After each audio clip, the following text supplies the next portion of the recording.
Hello and welcome to the English We Speak. I'm Feifei. And I'm Roy. I'm really impressed, Roy. Neil said you have real clout. What? You mean that Neil wants to hit me? Is he angry with me? Oh no, Roy.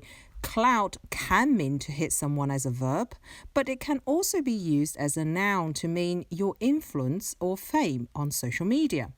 Neil was talking about how much clout you have with all your followers. Ah, that kind of clout. But I don't have that many followers. Sometimes people get my name confused with... Rob. It's Rob who has the clout. He has lots of followers and some real influence on social media. He's using it to sell biscuits his mum made. I'm going to try and find some more followers while we listen to some examples. Esmeralda has some real clout on social media. She has so many followers who watch all her vlogs. We've decided to hire an influencer with real clout to help us launch our new project.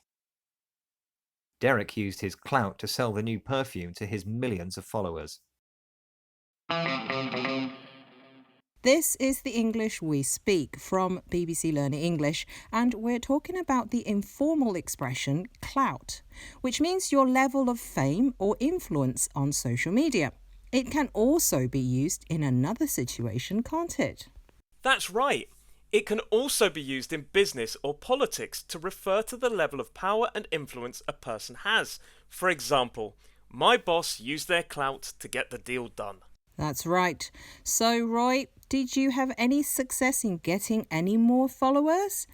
Do you have some more clout? Yes! My mum just followed me, and as soon as I posted my new photo, someone liked it. Liking your own photos doesn't count as clout. You can't influence yourself. Right, I'm off to get a photo with Rob so I can get more followers.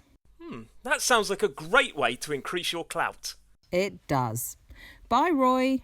Bye, Feifei.